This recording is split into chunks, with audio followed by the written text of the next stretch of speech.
Baiklah, di sini saya akan melanjutkan materi bab 4, yaitu konsiliasi dengan akuisisi melebihi nilai tercatat.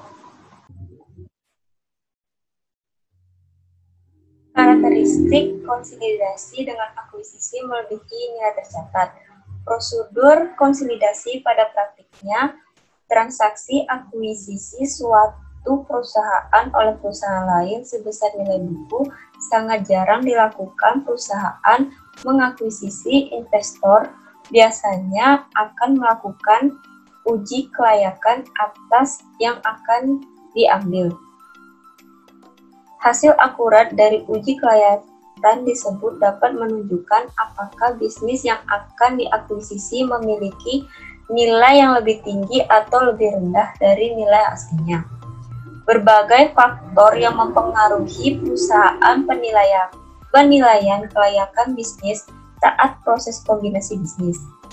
Faktor-faktor tersebut antara lain prospek bisnis perusahaan yang akan diakuisisi, terutama dalam menciptakan penghasilan tambahan bagi perusahaan, pengakuan dari aset maupun liabilitas yang dilaporkan oleh perusahaan yang akan diakui, proses pembuatan pelaporan keuangan konsolidasian atas akuisisi yang akan dilakukan di atas nilai buku tidak memiliki perbedaan signifikan dibandingkan akuisisi pada nilai buku.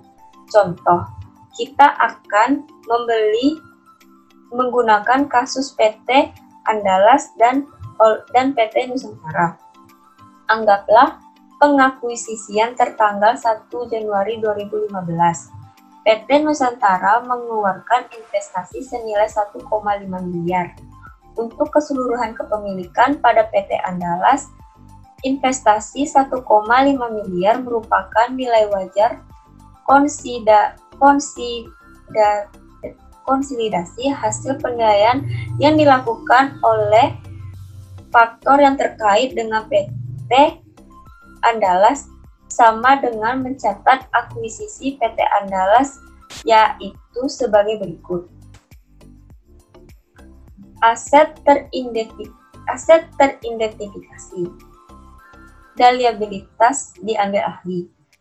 Menurut PSAK nomor 22 tahun 2010, aset teridentifikasi yang diperoleh dalam liabilitas yang diambil ahli harus memenuhi definisi aset dan liabilitas menurut kerangka dasar penyusunan penyajian laporan keuangan pada tanggal akuisisi, serta merupakan bagian yang ditukarkan dalam proses akuisisi. Selain itu, PSAK nomor 22 tahun 2010 juga menyatakan bahwa dimungkinkan untuk memunculkan suatu aset atau liabilitas baru yang sebelumnya tidak diakui oleh pihak yang diakuisisi. Misalnya, biasanya mengakui suatu aset tetap berwujud, tidak berwujud, dan bentuk paten yang sebelumnya tidak diakui oleh pihak yang diakuisisi. Pihak yang diakuisisi tidak dapat mengakui aset tak berwujud tersebut dikarenakan aset yang dihasilkan secara internal tidak diperkenalkan untuk diakui. Goodwill. Goodwill sebagai selisih antara nilai harga Breguet dari suatu imbalan yang dialihkan, dua jumlah kepentingan non-pengendali, tiga nilai wajar kepentingan ekuitas sebelumnya diakuisisi. Jika kombinasi bisnis dilakukan bertahap dan jumlah neto dari aset terindikasi yang diperoleh dan liabilitas yang akan diambil ahli, dapat dikatakan pula bahwa goodwill mencerminkan pandangan investor atas konvensi nilai lebih yang dimiliki investasi. Sesuai dengan PSAK nomor 48 dan tidak dapat penurunan nilai terjadi ketika nilai tercatat lebih tinggi dibandingkan dengan nilai yang diperoleh kembali yakni nilai yang lebih tinggi antara nilai wajar dikurangi biaya penjualan dan nilai pakai atau hasil investasi di masa yang akan mendatang. Pembelian dengan diskon. Selain melakukan yang dapat menyebabkan terjadinya goodwill, juga terjadi akuisisi konfederasi karena nilai wajar yang dari seluruh aset berisi yang dimiliki investi.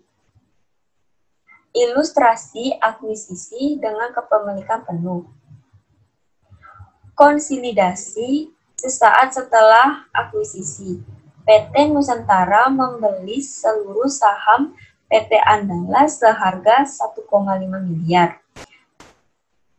Disediakan informasi nilai buku dan nilai wajar dari aset-aset teridentifikasi yang diperoleh dan liabilitas yang diambil alih untuk milik PT Andalas.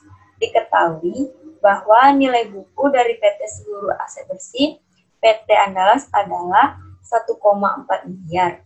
Sehingga terdapat daftar dari akuisisi ini sebesar 300 juta yang dialokasikan kepada goodwill sebesar 100 juta dan aset teridentifikasi lainnya sebesar 200 juta.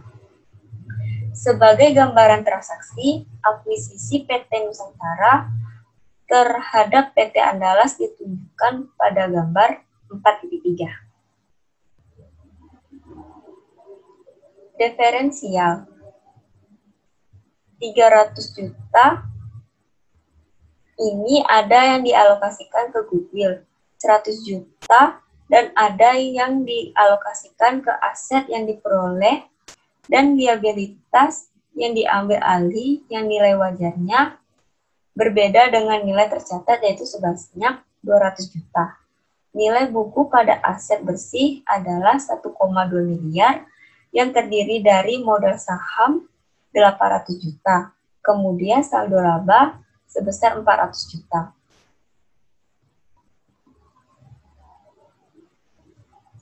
Konsolidasi pada periode setelah akuisisi. Dengan informasi yang sama, pada ilustrasi sebelumnya diketahui bahwa tahun berjalan PT Nusantara mengumumkan dan membagikan dividen sebesar 300 juta. Sedangkan PT Andalas mengumumkan dan membagikan dividen sebesar 50 juta. PT Nusantara sebagai entitas yang memiliki PT Andalas akan mencatat transaksi terkait penerimaan dividen entitas anak sebagai berikut.